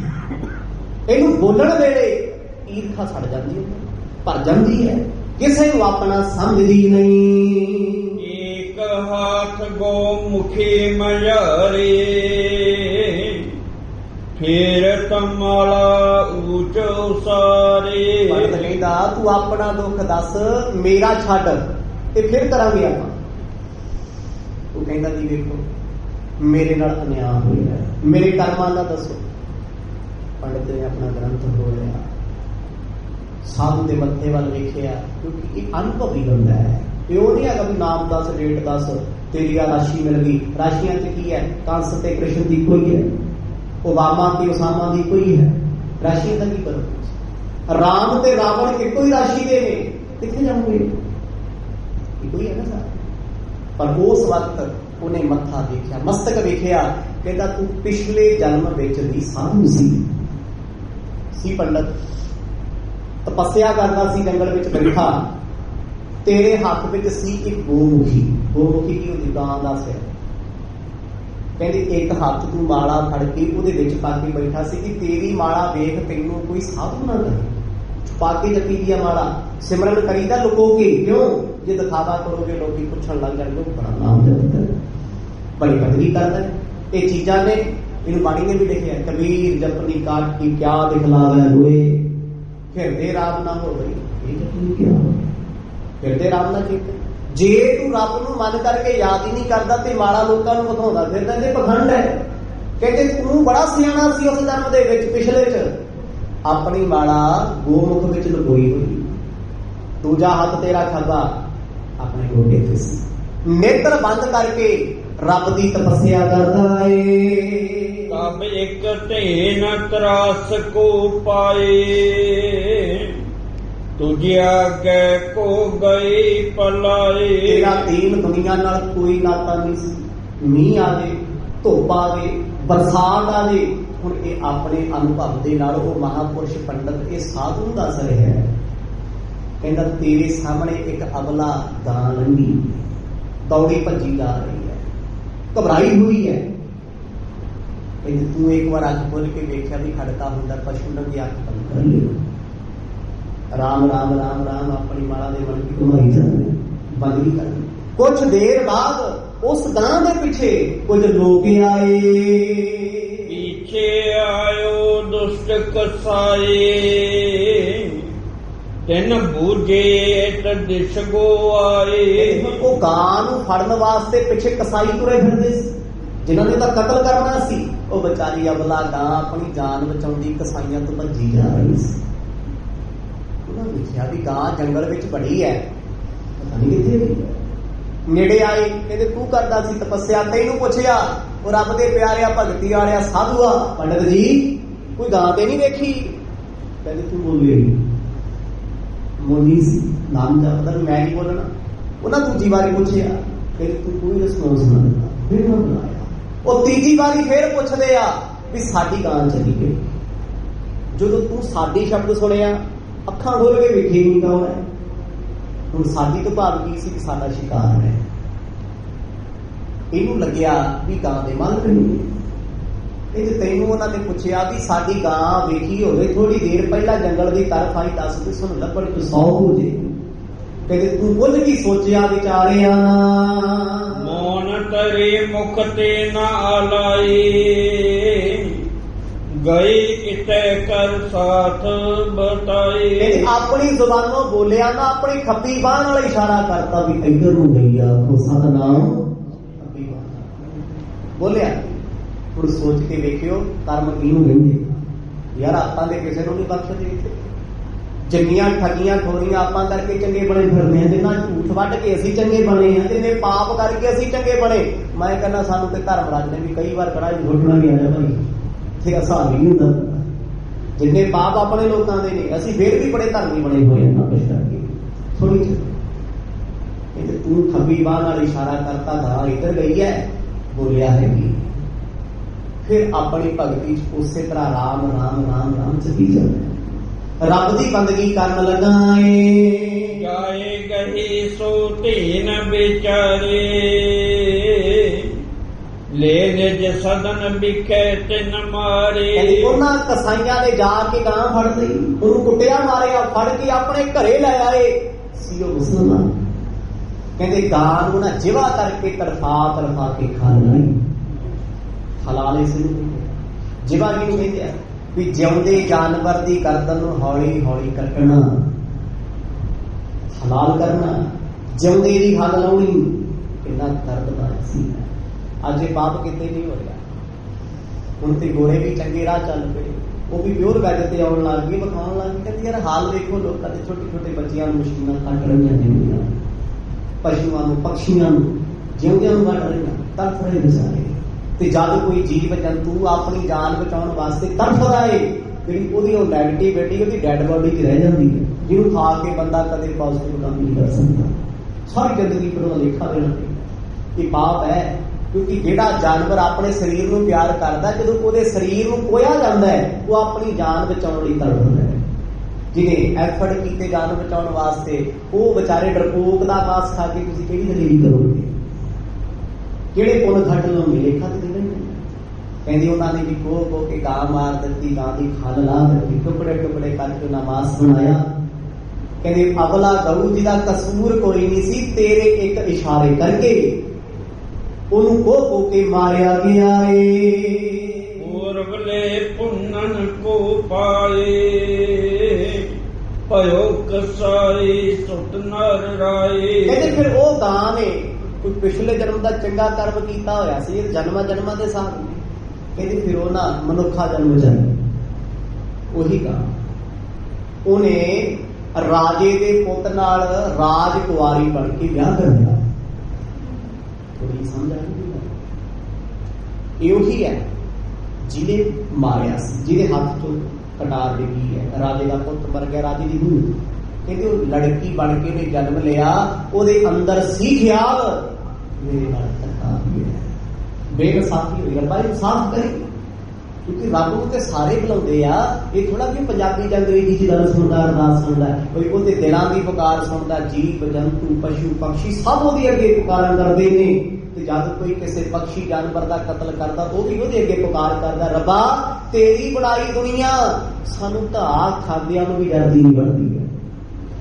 ਲੇਖਾ ਰੱਬ ਮੰਗਦਾ ਹੈ, ਲੇਖਾ ਰੱਬ ਮਵੇਸ਼ੀਆ ਬੈਠਾ ਕੱਢ ਹੋਈ। ਤੇ ਫਿਰ ਇਹੋ ਜਿਹੀਆਂ ਬਿਮਾਰੀਆਂ ਬੰਦੇ ਨੂੰ ਲੱਗਦੀਆਂ ਬੁਢਾਪੇ ਚ ਆ ਕੇ, ਜਿਹਦਾ ਇਲਾਜ ਹੀ ਕੋਈ ਨਹੀਂ ਹੁੰਦਾ। ਫਿਰ ਡਾਕਟਰ ਕਹਿੰਦੇ ਵੀ ਆਹ ਹੁਣ ਕੁਝ ਨਹੀਂ ਹੋਣਾ, ਜਿੰਨਾ ਖਾਧਾ ਪੀਤਾ ਸਾਰਾ ਗਿਆ। ਹੁਣ ਤੇਰਾ ਬਚਾਅ ਹੈ, ਰੱਬ ਬਚਾਵੇ ਮਾੜੇ ਕੰਮਾਂ ਤੋਂ, ਕਦੇ ਬੁਰਾ ਕੰਮ ਨਹੀਂ ਕਰਨਾ ਚਾਹੀਦਾ। ਜੀਵਾਂ ਤੇ ਦਇਆ ਕਰਨੀ ਚਾਹੀਦੀ ਹੈ। ਲੋਕ ਪਤਾ ਕਿਹੜੇ ਆ, ਵਿਆਹਾਂ ਵਿੱਚ ਖਾ ਕੇ ਬੱਕਰੇ, ਮੀਟ, ਮੱਛੀਆਂ, ਯਾਰ ਛੱਤ ਤੇ ਪੰਛੀਆਂ ਨੂੰ ਪਾਣੀ ਪਾਉਂਦੇ ਫਿਰਦੇ ਆ, ਦਾਣੇ ਪਾਉਂਦੇ ਫਿਰਦੇ ਆ, ਇੱਥੇ ਪੁੰਨ ਕਰਦੇ, ਉੱਥੇ ਚਿਕਨ ਖਾਣ ਨਹੀਂ ਹਟਦੇ। ਦੱਸ ਤੇਰਾ ਕਿਹੜਾ ਪੁੰਨ ਹੈ? ਦਿਖਾਵਾ ਇਹ ਤੇ ਪਖੰਡ ਕਰਦਾ ਤੂੰ। ਮਾਸ ਖਾਣ ਵਾਲਾ ਬੰਦਾ ਜੇ ਪੰਛੀਆਂ ਨੂੰ ਪਾਣੀ ਪਾਵੇ, ਫਿਰ ਹਾਸਿਆ ਨਹੀਂ ਕਰਨੀ। ਉਹ ਪੰਛੀਆਂ ਨੂੰ ਚੋਗਾ ਪਾਵੇ ਵੀ ਤੇਰੇ ਅੰਦਰ ਤੇ ਦਇਆ ਦਾ ਕਨਸੈਪਟ ਹੀ ਹੈ ਨਹੀਂ, ਤੂੰ ਇਹ ਦਿਖਾਵਾ ਕਿਉਂ ਕਰੀ ਜਾਂਦਾ? ਦੋ ਕੰਮ ਕਿਉਂ ਕਰਦਾ? ਇੱਕ ਕਰ, ਜਾਂ ਖਾਈ ਚੱਲ, ਫਿਰ ਜਾਂ ਬਚਾਈ ਚੱਲ। ਬਚਾਉਣ ਵਾਲਾ ਮਾਰਦਾ ਨਹੀਂ, ਮਾਰਨ ਵਾਲਾ ਬਚਾਉਂਦਾ ਨਹੀਂ। ਉਸ ਵਕਤ ਕਹਿੰਦੇ ਇਹਨੇ ਲੜਕੀ ਦਾ ਰੂਪ ਧਾਰਨ ਕੀਤਾ। ਇੱਥੇ ਆ ਰੱਬ ਸਬੱਬੀ ਤੂੰ ਭਗਤੀ ਕਰਕੇ, ਪਹਿਲਾਂ ਵੀ ਭਗਤੀ ਕਰਦਾ ਸੀ, ਹੁਣ ਵੀ ਭਗਤੀ ਕਰਦਾ। ਰਾਜੇ ਦੇ ਦਰਵਾਜ਼ੇ ਤੇ ਜਾ ਬੈਠਾ ਏ, ਭਇਓ ਕਸਾਏ ਨਿਪਕੇ ਸੁਤਾ ਧੀਨ ਤਨ ਪਾਇਓ, ਹਿਤ ਬਦਲੇ ਸੰਜੋਗ ਬਣਾਇਓ। ਕਹਿੰਦੀ ਉਹਨੇ ਬਦਲਾ ਲੈਣ ਦੀ ਮਨ ਵਿੱਚ ਭਾਵਨਾ ਸੀ। ਹੁਣ ਉਹਨੂੰ ਇਹ ਕਰਮ ਤੇ ਯਾਦ ਨਹੀਂ, ਇਹ ਸਭ ਕੁਝ ਕਰਮ ਆਪ ਹੀ ਕਰਾ ਰਹੇ ਨੇ। ਕਹਿੰਦੀ ਉਹਨੇ ਰਾਜੇ ਦੇ ਪੁੱਤ ਨਾਲ ਵਿਆਹ ਕਰਾ ਲਿਆ। ਮਕਸਦ ਸੀ ਪਿਛਲੇ ਜਨਮ ਦਾ ਬਦਲਾ, ਇਸ ਤੋਂ ਬਾਅਦ ਕੁਝ ਨਹੀਂ ਸੀ। ਆ ਜ਼ਿੰਦਗੀ ਚ ਆਪਾਂ ਕਹਿੰਦੇ ਨਾ ਸੰਜੋਗ ਦੇ ਬਣਾਏ ਨੇ, ਕਈ ਤੇ ਲੋਕ ਵਿਚਾਰੇ ਬਦਲੇ ਹੀ ਭੁਗਤਦੇ ਆ। ਸਤਨਾਮ, ਉਹ ਨੈਗੇਟਿਵ ਪੋਜ਼ਿਟਿਵ ਪੁੱਠੀਆਂ ਤਾਰਾਂ ਜੁੜ ਗਈਆਂ, ਸਾਰੀ ਜ਼ਿੰਦਗੀ ਪੜਾਕੀ ਵੱਜੀ ਜਾਂਦੇ ਘਰ ਚ। ਠਾ ਹੋਈ ਪਈ, ਕਦੇ ਕੋਈ ਰਿਸ਼ਤੇਦਾਰ ਸਮਝੌਤਾ ਕਰਾਉਣਾ ਨਾ, ਕਦੇ ਕੋਈ। ਇਹ ਕੀਤੇ ਹੋਏ ਮਾੜੇ ਕਰਮਾਂ ਦੇ ਨਤੀਜੇ ਨੇ। ਇਹ ਤੇ ਕੋਈ ਰੱਬ ਸਬੱਬੀ ਕਿਸੇ ਨੂੰ ਇਹੋ ਜਿਹਾ ਸਾਥੀ ਮਿਲੇ ਜਿਹੜਾ ਬੰਦਗੀ ਕਰਦਾ, ਨਾਮ ਜਪਦਾ, ਸਿਮਰਨ ਕਰਦਾ, ਚੰਗੇ ਰਾਹ ਚੱਲਦਾ, ਕਰਮਾਂ ਨਾਲ ਹੀ। ਕਹਿੰਦੇ ਉਸ ਵਕਤ ਉਹਨੇ ਇੱਥੇ ਵਿਆਹ ਕਰਾ ਲਿਆ, ਬੜੇ ਸਾਜਾਂ ਰਾਜਾਂ ਨਾਲ। ਰਾਜੇ ਨੇ ਬੜਾ ਆਪਣੇ ਪੁੱਤ ਤੋਂ ਮਾਲ ਲੁਟਾਇਆ, ਪੈਸਾ ਲੁਟਾਇਆ। ਬਰਾਤ ਦੇ ਵਿੱਚ ਨੂੰਹ ਦੀ ਥਾਂ ਇੱਕ ਤਰ੍ਹਾਂ ਦੀ ਧੀ ਲੈ ਕੇ ਆਇਆ। ਬੜੀ ਸੁਸ਼ੀਲ ਸੀ ਸੁਭਾਅ ਹੈ, ਬੜੀ ਸਾਊ ਸੀ, ਵੇਖਣ ਨੂੰ ਬੜੀ ਹੋਣਹਾਰ ਤੇ ਸੋਹਣੀ ਸੀ। ਮਹਿਲਾਂ ਵਿੱਚ ਆਣ ਵਸੀ ਹੈ। ਸਤਰੀਆ ਨੇ ਸੋ ਨਿਰਪ ਸੁਤ ਮਾਰਿਓ, ਕਰੇ ਤਰਾਸ ਤੁਵ ਨਾਮ ਉਚਾਰਿਓ। ਕਹਿੰਦੇ ਉਹ ਜਿਹੜਾ ਕਸਾਈ ਸੀ, ਉਹਨੇ ਜਨਮ ਲਿਆ ਰਾਜੇ ਦਾ ਪੁੱਤ ਬਣ ਕੇ, ਤੇ ਇਹਨੇ ਗਊ ਨੇ ਕਰਾ ਲਿਆ ਵਿਆਹ ਇਸ ਜਨਮ ਚ। ਹੁਣ ਪਿਛਲੇ ਜਨਮ ਚ ਕਸਾਈ ਨੇ ਗਾਂ ਨੂੰ ਖੋਹ ਕੇ ਮਾਰਿਆ, ਕਟਾਰ ਨਾਲ, ਤਲਵਾਰ ਨਾਲ, ਛੁਰੇ ਨਾਲ। ਕਹਿੰਦੇ ਇਸ ਜਨਮ ਚ ਇਹਦੇ ਹੱਥੋਂ ਕਟਾਰ ਡਿੱਗੀ, ਜਿਹੜਾ ਕਸਾਈ ਰਾਜੇ ਦਾ ਪੁੱਤ ਬਣਿਆ, ਤੜਫ ਤੜਫ ਉਹ ਮਰ ਗਿਆ। ਉਹ ਸਤਨਾਮ, ਕਹਿੰਦੇ ਉਹਨੇ ਆਪਣਾ ਬਦਲਾ ਆਪਣੇ ਹੱਥੀ ਲਿਆ ਏ। ਹਾਥ ਸਾਥ ਤੈ ਤੀਨ ਬਤਾਏ, ਇਸ ਕੋ ਪਲ ਭਾਦੀਨ ਕਟਾਏ। ਕਹਿੰਦੇ ਰਹੀ ਗੱਲ ਤੇਰੀ, ਤੂੰ ਕਹਿੰਦਾ ਵੀ ਮੇਰਾ ਕਸੂਰ ਕੋਈ ਨਹੀਂ, ਮੈਂ ਮਾਰਿਆ ਨਹੀਂ। ਕਹਿੰਦੇ ਜਿਹੜੇ ਹੱਥ ਨਾਲ ਤੂੰ ਇਸ਼ਾਰਾ ਕੀਤਾ ਗਾਂ ਇੱਧਰ ਗਈ, ਤੇਰਾ ਉਹ ਹੀ ਵੱਢਿਆ। ਉਹ ਸਤਨਾਮ, ਮਾਰਿਆ ਨਹੀਂ ਤੈਨੂੰ। ਰਾਜਾ ਤੇ ਮਾਰਨਾ ਚਾਹੁੰਦਾ ਸੀ, ਤੈਨੂੰ ਕਤਲ ਕਰਨਾ ਚਾਹੁੰਦਾ ਸੀ। ਜਿਸ ਹੱਥ ਨਾਲ ਭਗਤੀ ਕੀਤੀ ਉਹ ਹੱਥ ਤੇ ਸਰੀਰ ਬਚ ਗਿਆ, ਜਿਹਦੇ ਨਾਲ ਤੂੰ ਇਸ਼ਾਰਾ ਕਰਤਾ ਗਾਂ ਗਈ। ਕਸਾਈਆਂ ਨੇ ਮਾਰ ਸੁੱਟੀ। ਕਹਿੰਦੇ ਉਸ ਗਾਂ ਨੇ ਰਾਣੀ ਬਣ ਕੇ, ਕਸਾਈ ਨੇ ਰਾਜਾ ਬਣ ਕੇ ਆਪਸ ਚ ਬਦਲਾ ਭੁਗਤਾਇਆ। ਤੂੰ ਸੀ ਵਿਚੋਲਾ, ਦੱਸਣ ਵਾਲਾ ਵੀ ਨੂੰ ਗਈ ਹੈ। ਕਹਿੰਦੇ ਤੇਰੀ ਬਾਹ ਵੱਢ ਕੇ ਤੈਨੂੰ ਧੱਕੇ ਮਾਰ ਤਾਂ ਕੱਢਿਆ, ਆ ਤੇਰੇ ਕੀਤੇ ਕਰਮਾਂ ਦਾ ਫਲ ਤੈਨੂੰ ਆਖੋ ਸਤਨਾਮ। ਸੋ ਸਮਾਂ ਸਮਾਪਤ ਹੈ ਜੀ, ਜਿਵੇਂ ਸਾਹਿਬ ਕਿਰਪਾ ਕਰਨਗੇ ਕੱਲ ਦੇ ਦੀਵਾਨਾਂ ਵਿੱਚ ਸਰਵਣ ਕਰਾਂਗੇ। ਵਾਹਿਗੁਰੂ ਵਾਹਿਗੁਰੂ।